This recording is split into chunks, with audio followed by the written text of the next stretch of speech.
আসলে এইসব ক্ষেত্রে কিছু ইনভেস্টমেন্টের দরকার আছে, বিনিয়োগের দরকার আছে। আমাদের প্রাইভেট সেক্টর এগিয়ে আসছেন, আমরা সরকার তার সাথে আমরা সহযোগিতা করছি, কিন্তু আমরা যদি চাই আমরা এই উৎপাদন বন্ধ করে আমরা নিজেরাই এটাকে আরো বাড়াতে পারি। আরেকটা বিষয় যেটা যেহেতু ইয়ে করেন, ডিম দুধ মানে মাংসটা একরকম, কিন্তু ডিম দুধটা আমাদের যে একেবারে শিশুদের যেভাবে প্রয়োজন, সেই শিশুদের জন্য ডিম দুধটাকে আমাদের বাড়াতে হবে। এবং এই প্রজেক্টে একটা খুব ভালো একটা দিক হলো যে স্কুলে যে 200 মিলিলিটার করে দুধ সরবরাহ করা হয় সেটা যে দিতে পারছে, এবং সেটা দিতে গিয়ে এই বাচ্চারা হয়তো এমনি ঘরে দুধ খেতে পারতো না, কিন্তু তারা স্কুলে যদি দুধটা পায় তারা অনেক উপকৃত হবে। তো সেটা আমি মনে করি যে বাংলাদেশে যে পুষ্টিহীনতা আছে এবং যেটা শিশুদের মধ্যে আপনারা দেখবেন যে খর্বকায় হয়ে যাওয়া বা রোগা বাচ্চা হওয়া এগুলো, এবং আমরা আসলে রোগ প্রতিরোধ কিন্তু আমাদের প্রধান হওয়া উচিত। আমাদের রোগ মানে হাসপাতাল বাড়িয়ে বা ডাক্তার বাড়িয়ে কোনো লাভ হবে না যদি আমরা খাদ্য ঠিক মতো দিতে না পারি। সেজন্য মৎস্য প্রাণী সম্পদের একটা বড় ভূমিকা হচ্ছে যে আমরা যেভাবে প্রাণী সম্পদ উৎপাদনের কথা বলি এবং যেভাবে প্রাণী সম্পদের আমাদের যারা কর্মকর্তারা আছেন গ্রামে গ্রামে গিয়ে মানুষকে ট্রেনিং দিচ্ছেন। আপনারা একটু আগে দেখেছেন যে জাস্ট গরু পালাটা একটা এত সহজ বিষয় না। গরুর পালতে গেলে তার রোগ আছে, তার খাদ্যের ব্যাপার আছে, তার নানা দিক আছে, এগুলো সব কিছু মিলিয়ে করতে পারবো। যে স্বাস্থ্যের ব্যাপারটা বারবার আসে যে আমাদের এত রোগ বাড়ছে, বিশেষ করে যে নন কমিউনিকেবল ডিজিজ যেটা বেড়ে গেছে, যে আপনার ক্যান্সার, আপনার হার্টের রোগ, ডায়াবেটিস, এগুলো কিন্তু নানা প্রকার রোগগুলো কিন্তু আপনার খাদ্যের মাধ্যমে হচ্ছে। সেটা আমি মনে করি খুব গুরুত্বপূর্ণ এবং সেটাই আমরা করতে পারবো। উৎপাদন খরচটা কমানোটা খুবই জরুরি। খামারিরা কিন্তু আসলে টিকতে পারছেন না, যে তাদের উৎপাদন খরচ অনেক বেশি। আপনারা যারা কর্মকর্তারা এখানে আসছেন নিশ্চয়ই এই সমস্যাটা আপনারা সব সময় ফেস করছেন, বিলটা দিতে পারি না। এটা আমরা এখন কাজ করছি এবং বর্তমানে এটা এনার্জি রেগুলেটরি কমিশনের কাছে আছে।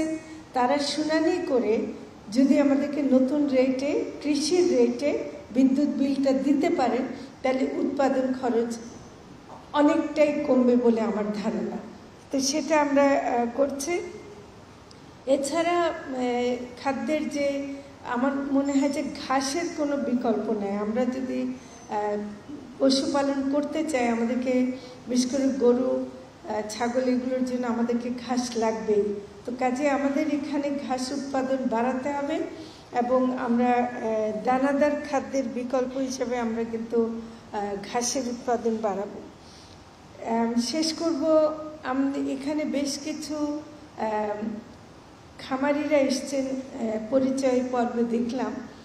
আমি বিশেষ করে নারী খামারিদেরকে দেখে খুব উৎসাহিত হচ্ছে, সবাইকে দেখে উৎসাহিত হচ্ছে, কিন্তু নারী খামারিরা এবং নারীরাই কিন্তু আসলে পশুপালনে সবচেয়ে বেশি ভূমিকা রাখছেন। গ্রামে গঞ্জে, আপনি চরে, সব জায়গায় কিন্তু নারীরা আছেন এবং এখন খামারি হিসেবে যে সাপোর্টটা তারা এলডিডিপি প্রজেক্ট থেকে পেয়েছেন এবং আগামীতে করবেন, আমার মনে হয় যে এটা একটা ভালো একটা সফল উদ্যোগ বা এন্টারপ্রেনিয়ারশিপ হিসেবে গড়ে উঠবে, যেটা অন্যদের কাছে এটা অনেক বেশি আকর্ষণীয় হয়ে উঠবে। তো আমি নারী খামারিদেরকে বলবো যে এটা আরও বেশি নারীরা যেন আগ্রহী হয়, সেটার দিকে আমরা মনোযোগ দেব।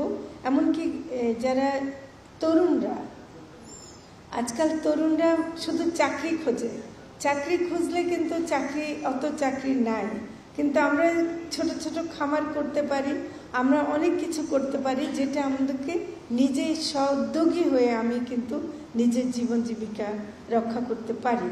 তো সেজন্য আমি এখানে অনেক সম্ভাবনা দেখছি যে আমাদের এই যে জুলাই অভ্যুত্থানে আমরা তরুণদের যে ভূমিকাটা দেখেছি, তারা যদি একটা দেশের একেবারে চরিত্র বদলে দিতে পারে, একটা দেশের পুরো যেটা অন্যায় অবিচার ছিল তার বিরুদ্ধে মানে তারা রুখে দাঁড়িয়ে একেবারে পরিবর্তন আনতে পারে, তাহলে বিশ্বাস করি সেটা। তো কাজেই প্রাণী সম্পদ খাত থেকে আমরা মনে করি যে এই যে ছোট ছোট খামার করার সুযোগগুলো তৈরি হয়েছে, সেটা যেন আমাদের তরুণরাও গ্রহণ করে এবং সেটা আমরা যেন পাই। আর একটা কথা বলে শেষ করব, গরু ছাগলের যে রোগ হয় সেটা কিন্তু একটা অত্যন্ত উদ্বেগের কারণ। এইটার জন্য ভ্যাকসিন আমরা উৎপাদন করছি, আমদানিও করছি। খুরা রোগ, এলএসডি, লাম্পি ডিজিজ, স্কিন ডিজিজটা এবং ছাগলের পিপিআর রোগ, এগুলো সবই নির্মূল করা আমাদের লক্ষ্য হওয়া উচিত। কারণ রোগমুক্ত আমরা গবাদি পশু যদি আমরা দেশে আনতে পারি, বিশেষ করে আমরা যদি বরিশালকেও সেটা রোগমুক্ত করতে পারি আমাদের গবাদি পশুকে, নিশ্চয়ই আমরা অনেক এগিয়ে যাব। সবাইকে ধন্যবাদ।